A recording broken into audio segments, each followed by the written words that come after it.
Blood यानी इंसानी खून। दोस्तों, खून हमारे शरीर के कुछ सबसे इम्पोर्टेंट पार्ट में से एक है जो हमारे शरीर के सभी आर्गन्स यानी अंगों को आपस में जोड़कर रखता है। हमारे शरीर के अंदर जितने भी आर्गन्स हैं वो सभी खून की वजह से जिंदा रह पाते हैं। आज के इस वीडियो में हम एनिमेशन के थ्रू जानेंगे कि हमारे शरीर में खून कैसे बनता है, यानी खून का निर्माण कैसे होता है और हमारे खून कैसे काम करते हैं। तो चलिए जानते हैं इस वीडियो में। और ऐसे ही एनिमेशन वीडियो देखना चाहते हो तो हमारे चैनल को सब्सक्राइब करिएगा। दोस्तों, आपको यह बात जानकर आश्चर्य होगा कि खून हमारे शरीर में हड्डियों में बनता है।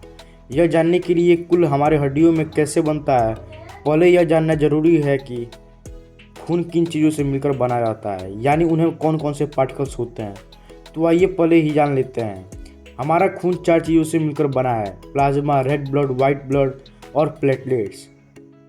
प्लाज्मा ब्लड लिखित पार्ट होता है और वो बाकी बचे ये 3 पार्ट सॉलिड पार्टिकल्स होते हैं। अगर आप अपने ब्लड के कुछ हिस्से को ले लें और उसके ब्लड को इन पार्टिकल्स को अलग करें तो उस ब्लड में हमें सिर्फ 5% प्लाज्मा मिलेगा, रेड ब्लड सेल 3% और वाइट ब्लड सेल 7% प्लेटलेट्स मिलता है। हमारे शरीर में ब्लड के इन सारे पार्टिकल्स का क्या काम है, पहले ही जान लेते हैं। प्लाज्मा हमारे खून के सिर्फ 5% मिलकर बना है, 90% मिलकर पानी बना है। इसके प्रसंग में प्रोटीन, कुछ इलेक्ट्रोलाइट्स होते हैं। प्लाज्मा पीले रंग का होता है, अगर हम सिर्फ उनसे अलग कर दें तो यह पीले रंग का दिखाई देता है। प्लाज्मा का सबसे बड़ा काम ब्लड में मौजूद सॉलिड पार्टिकल्स को मूवमेंट कराना होता है। खून में मौजूद red blood cells, white blood cells और प्लेटलेट स्टेज में होते हैं, इसलिए वह खुद से मूवमेंट यानी गति नहीं कर पाते, इसलिए उनको मूवमेंट कराने का काम प्लाज्मा करता है। प्लाज्मा में 2 प्रोटीन पाइप चेन अवरोध होते हैं, ये दोनों प्रोटीन खून को जमाने का काम करते हैं। आपने देखा होगा कि जब हमारा शरीर कहीं से कटता है तब खून शरीर से बाहर निकलने लगता है। ऐसा प्लाज्मा में मौजूदी इन्हीं तो प्रोटीन के कारण होता है। प्लाज्मा में हैप्पी नाम का एक प्रोटीन होता है जो खून को जमने से रोकता है। अगर प्लाज्मा में हैप्रिन न हो तो पाइपलाइनो चैन और सोम्ब्रिन के ये 2 प्रोटीन उनके शरीर के अंदर जमा देंगे। एम्फ्रिल फूल को शुल्क शरीर के अंदर जमने से रोकता है, लेकिन हवा के संपर्क में आने से हैप्पी मर जाता है। इसलिए जब खून शरीर से बाहर निकलता है तब हैप्पी के मर जाने के कारण पाइपलाइनोजेन और मीन एक्टिव हो जाते हैं, उनको जमा देते हैं। रेड ब्लड सेल को आरबीसी भी कहते हैं। हमारे ब्लड में प्रोटीन मत प्रतिशत होता है। हमारे पूरे शरीर में खून की इनकी संख्या 50 लाख के आसपास होती है। यह लाल रंग के होते हैं, इन्हीं के कारण हमारे उनका कलर लाल दिखाई देता है। इनका जीवन काल 120 दिन का होता है, यानी यह खून में से 120 दिन तक जिंदा रहता है। रेड ब्लड सेल के अंदर हीमोग्लोबिन होता है, हीमोग्लोबिन के अंदर आयरन होता है। उनमें रेड ब्लड सेल की कमी होने के कारण एनीमिया नाम का एक बीमारी होता है, जिससे रक्त अल्पता इंसानी खून की कमी कहते हैं।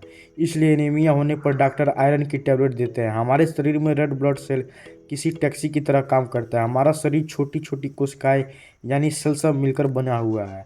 हर सेल्स को जिंदा रहने के लिए ऑक्सीजन और कुछ न्यूट्रिशन की ज़रूरत होती है। हमारे शरीर में रेड ब्लड सेल का काम था ऑक्सीजन और न्यूट्रिशन होना है। ब्लड सेल्स बॉडी के हद ऑक्सीजन न्यूट्रिशन को पहुंचाने का काम करता है। रेड ब्लड सेल हमारे फेफड़ों से ऑक्सीजन को लेकर हमारे शरीर के बॉडी सेल्स तक पहुंचाता है, उनसे कार्बन डाइऑक्साइड लेकर वापस फेफड़ों को दे देता है। वाइट ब्लड सेल को शॉर्ट फॉर्म में WBC भी कहते हैं। यह हमारे ब्लड के सिर्फ 3% होता है। इनका कलर सफ़ेद होता है और यह ब्लड के सबसे बड़े पार्टिकल्स होता है। इनकी संख्या पूरे ब्लड में 10,000 के आसपास से होती है। वाइट ब्लड सेल का जीवन काल सिर्फ 4 दिनों तक होता है, यानी यह 4 दिन में ही मर जाते हैं।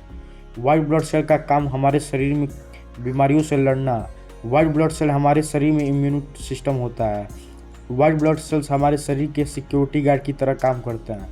जब हमारे शरीर के बाहर बैक्टीरिया, वायरस अटैक करते हैं तो वाइट ब्लड सेल्स उन्हें ढूंढकर मार देते हैं। इस तरह से वाइट ब्लड सेल्स हमारे शरीर को बीमारी और रोगों से बचाते हैं। प्लेटलेट्स में सिर्फ 1% होते हैं। इनकी संख्या हमारे शरीर में दिन में 2 लाख के आसपास होती है और इनका जीवन का सिर्फ 7 दिन का होता है।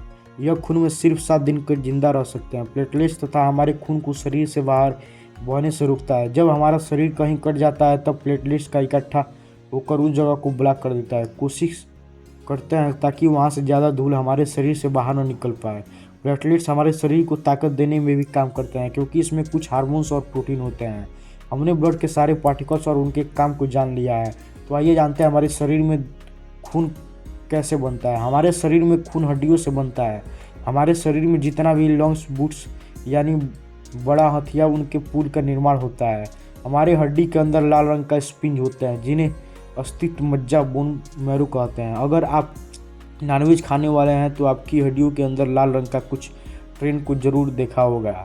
लाल गट मटेरियल को ही बोन मैरू कहते हैं। इन बोन मैरू में स्टेम सेल्स होती है। यही सेल्स बोल हमारे खून में मौजूद red blood cells, white blood cell और प्लेटलेट्स बनाने का काम करता है। बोन मैरू हमारे शरीर में red blood cells, white blood cell और प्लेटलेट्स बनाने की फैक्ट्री होती है। हमारे शरीर की हड्डियाँ सिर्फ मौजूद रेड ब्लड सेल्स और वाइट ब्लड सेल प्लेटलेट्स को ही बनाने का काम करती है। हमारे खून में मौजूद प्लाज्मा बनाने का काम हमारा लीवर करता है। प्लाज्मा में मौजूद प्रोटीन फाइबर जन प्रतिशत भी है और फिर इनको बनाने का काम हमारा लिंगरी करता है। उम्मीद है कि अब अच्छी तरह से समझ चुके होंगे खून का निर्माण हमारे शरीर में कैसे होता है। अगर आपको यह वीडियो अच्छा लगा हो तो इसे लाइक करना ना भूलें। दोस्तों, आज हमारा साइंस बहुत तेज़ी से डेवलप हो रहा है। इसी वजह से आज दुनिया में हर दिन नई नई खोजें आविष्कार होते रहते हैं। ऐसे ही नई नई खोज आविष्कार जानकारी हमेशा अपडेट रहने के लिए हमारे चैनल फैक्ट विद राहुल को सब्सक्राइब करिए। इस तरह के रिलेटेड इन्फॉर्मेशन आती रहेंगी।